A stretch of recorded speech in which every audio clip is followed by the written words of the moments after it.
এই পর্বে আমরা এমন কিছু ফাংশনের ডিফারেন্সিয়েশন করব যেগুলো দেখলে মনে হবে যে আমরা ইউ বাই ভি এর ফর্মুলা অ্যাপ্লাই করি, বাট আমাদের আসলে ইউ বাই ভি এর ফর্মুলা অ্যাপ্লাই করা দরকার নাই।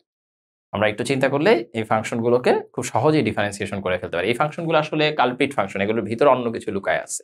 যেমন প্রথম ফাংশনটা যদি আমরা খেয়াল করি, sin x plus cos x divided by root over 1 plus sin twice x। এই ফাংশনটার উপরে sin x plus cos x আছে, এইটা আমাদের টাচ করা দরকার নাই। বাট নিচের অংশে root over 1 plus sin twice x, এটাকে আমরা ফর্মুলায় নিয়ে আসতে পারি না? ত্রিকোণমিতির কিন্তু এটা খুবই জনপ্রিয় একটা ফর্ম, যে 1 কে ভেঙে আমরা কি লিখবো, sin square x plus cos square x plus sin 2x কে ভেঙে লিখবো 2 sin x cos x equal to sin x plus cos x divided by root over, এইবার একটু সবাই খেয়াল করেন তো, নিচে সুন্দর a প্লাস b হোল স্কয়ারের ফর্মুলায় পড়ে গেছে, অর্থাৎ root over sin x plus cos x whole square. এখন একটা জিনিস খেয়াল করেন, এই রুট স্কয়ার তো অমিট হয়ে যাবে, তাই না? তাহলে কি থাকবে, sin x plus cos x divided by sin x plus cos x which equal to 1। তাহলে এটা তো আসলে একটা কনস্ট্যান্ট ফাংশন। তো যদি এটা একটা কনস্ট্যান্ট ফাংশন হয়, অর্থাৎ এটা যদি 1 হয়, তাহলে dy dx কত? dy dx equal to 0, কারণ আমরা জানি কনস্ট্যান্টের ডিফারেন্সিয়েশন 0। একই রকম ভাবে এই ফাংশনটা যদি আমরা ডিফারেন্সিয়েশন করতে চাই 10x minus cot x divided by 10x plus cot x, তাহলে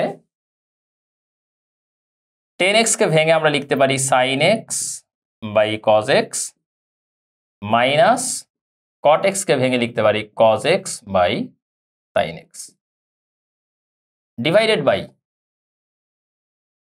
10x প্লাস cot x, এই অংশকে একই রকম 10 আর cot কে ভেঙে ফেলতে পারি, 10x কে ভেঙে লিখবো sin x বাই cos x plus cot x কে ভেঙে লিখবো cos x বাই sin x। তাহলে ভাই আমাদের রেজাল্টটা কি আসবে? আমরা যদি উপরের অংশে ক্যালকুলেশন করি, sin square x minus cos square x divided by cos x sin x whole divided by, নিচের অংশে আসবে sin square x plus cos square x divided by cos x sin x। তাহলে ভাই এখন এই cos x sin x আর cos x sin x এই দুটো তো কমন, অর্থাৎ যেহেতু ভাগ আছে এটা উল্টায় গেলে cos x sin x cancel হয়ে যাইতো। রেজাল্ট আসছে এরকম, sin square x minus cos square x divided by sin square x plus cos square x। আরো মজার বিষয় হচ্ছে এটা না লিখলেও হইতো, কারণ এটা তো মান, তাই না? sin square x plus cos square x equal to 1। তাহলে কি থাকতেছে? থাকতেছে হচ্ছে গিয়ে শুধু sin square x minus cos square x। এখান থেকে যদি আমরা একটা নেগেটিভ কমন ফ্যাক্টর নেই, তাহলে এটা হবে হচ্ছে negative cos square x minus sin square x। একটু ভালো করে খেয়াল করি, এটা কিন্তু একটা ফর্মুলায় চলে আসছে, cos square x minus sin square x equal to cos twice x, অর্থাৎ এটা ইকুয়াল টু হচ্ছে negative cos twice x। That means তোমাকে আসলে নেগেটিভ cos twice x এর ডিফারেন্সিয়েশন করতে বলছে। এটা আমরা মূল নিয়মেও করে দেখছি কিন্তু cos twice x এর ডিফারেন্সিয়েশন কি হয়।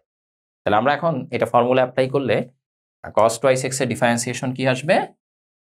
নেগেটিভ আসবে, আর আগে একটা নেগেটিভ ছিল, এই যে একটা নেগেটিভ অলরেডি ছিল, আর cos twice x এর ডিফারেন্সিয়েশন করতে যে আমরা একটা নেগেটিভ পাইছি, cos এর ডিফারেন্সিয়েশন হচ্ছে sin twice x, আর আমরা কি বলেছিলাম যে যদি সহগ থাকে x এর সাথে সহগ কত 2, এটা বাইরে গুণ আকারে আসে, আর 2 sin twice x।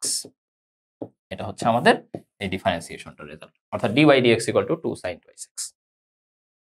এখন একটা বিষয় একটু খেয়াল করি, পরের ম্যাথটায় y equal to 1 minus 10x by 1 plus 10x, এটা কি করা যাইতে পারে? আচ্ছা, এটা আমি পুরোটা আসলে পড়ে দিব না, এটা আপনাদের জন্য একটু হোমওয়ার্ক থাকুক। আপনারা একটা লাইন যদি জাস্ট আমি একটু লিখে দিই আপনাদের জন্য, যে 1 কে আপনারা এই 1টাকে 10 পাই বাই 4 লিখেন, এই 1 কে দরকার নাই, এই 1 কে 10 পাই বাই 4 লিখেন, দেখেন আপনার মাথায় আসলে কোনো চিন্তা ভাবনা বা আইডিয়া আসতেছে কি। এই ফাংশনটাও যদি আমরা একটু খেয়াল করি, y equal to cos x minus cos twice x divided by 1 minus cos x, এটাও কিন্তু একটা কালপ্রিট ফাংশন, এটার ফাঁদে পড়লেও শেষ। তো আমরা আসলে যে কাজটা করব, cos twice x এর মানে ফর্মুলা জানি আমরা, তাই না?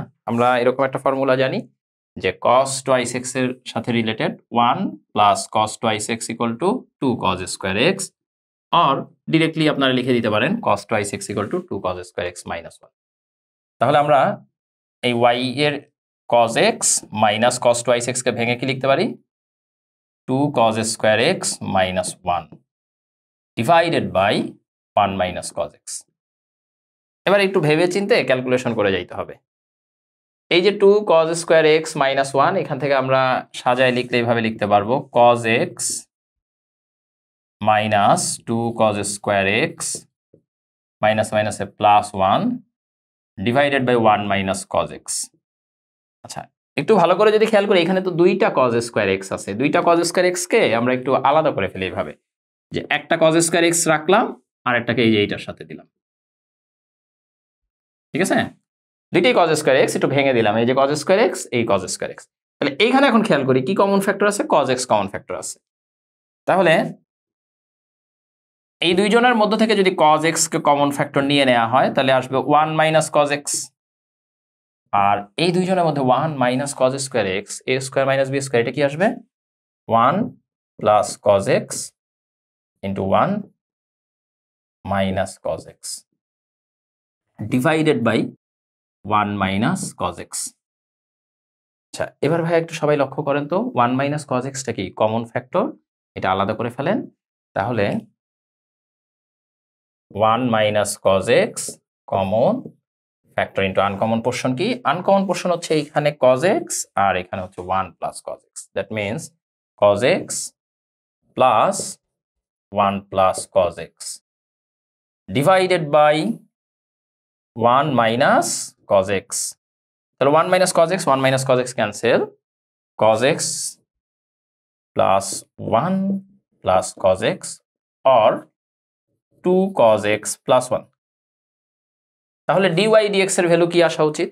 y ইকুয়াল টু যদি 2 cos x প্লাস 1 হয়, সুতরাং therefore dy dx equal to 2 cos x এর ডিফারেন্সিয়েশন নেগেটিভ 2 sin x, 1 এর ডিফারেন্সিয়েশন হচ্ছে 0।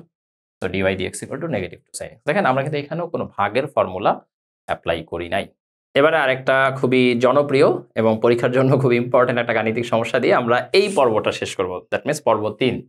y equal to x sin x by 1 plus cos x হলে প্রমাণ করো যে dy dx equal to x plus sin x by 1 plus cos x। এইটাকেও অনেকে ভাগের সূত্র দিয়ে করে ফেলে, কিন্তু আমরা এইখানেও ভাগের সূত্র ব্যবহার করবো না। ভাই আমার ভাগের সাথে কোনো অ্যালার্জি নাই, বাট আসলে চেষ্টা করতেছি অ্যাভয়েড করার, যে আমরা যদি একটু ক্যালকুলেশন করে নিয়ে ভাগের সূত্রে যে সমস্যাগুলো আছে বা যে কমপ্লেক্সিটিগুলো আছে সেগুলো যদি অ্যাভয়েড করা যায় তাহলে ভালো হয়। তাহলে ভাই সবাই একটু খেয়াল করি, y equal to x sin x এটা দেয়া আছে, আর নিচে কি আছে 1 প্লাস cos x। তাহলে এই 1 প্লাস cos x কে তুমি লিখতে পারবা 2 cos স্কয়ার x বাই 2, এবং একইভাবে sin x কেও ভেঙে কি লিখতে পারবা, sin x কেও ভেঙে লিখতে পারবা 2 sin x by 2 cos x by 2। ত্রিকোণমিতির এই সূত্র দুইটা প্রয়োগ করার ফলে দেখো এখন এটা আরেকটু সহজ ফর্মে চলে আসবে, অর্থাৎ cos x by 2 cos x by 2 cancel হবে, 2 2 ক্যান্সেল হবে, থাকবে এরকম যে x sin x by 2 divided by cos x by 2 equal to x into 10x by 2। এবার নিজেই চিন্তা করো, এই ফর্মে ডিফারেন্সিয়েশন করা থেকে এই ফর্মে ডিফারেন্সিয়েশন করা ডেফিনেটলি ইজিয়ার। তাহলে আমরা এখন dy dx ইকুয়াল টু কি লিখতে পারি, সুতরাং dy dx equal two uv মেথডে লিখতে হবে x ইন্টু 10x বাই 2, তার মানে x কমন থাকলে 10x বাই 2 এর ডিফারেন্সিয়েশন, 10 কে ডিফারেন্সিয়েশন করলে sec স্কয়ার হয়, কিন্তু এখানে 10x বাই 2 x এর সহগ কত, হাফ, তার মানে এটা আসবে এরকম half sec square x by 2, 10x by 2 এর ডিফারেন্সিয়েশন। তারপরের অংশে কি থাকবে, 10x বাই 2 কমন ফ্যাক্টর থাকবে প্লাস 10x বাই 2, x এর ডিফারেন্সিয়েশন হচ্ছে 1, x এর রেসপেক্টে x এর ডিফারেন্সিয়েশন কত 1। কিন্তু এখন দুঃখের বিষয় হচ্ছে আমাদের এটা তো মিলে নাই, মিলে নাই তো কি হয়েছে, মিলাই দিব। আচ্ছা, এবার আমরা দেখেন তো এরকম লিখতে পারি কিনা, x by 2 cos square x by 2, okay, কারণ sec square x by two মানে কি 1 বাই কজ স্কোয়ার এক্স, আর নিচে 2 আছে, তার মানে x by two cos square x by two plus sine x by two divided by cos x by two.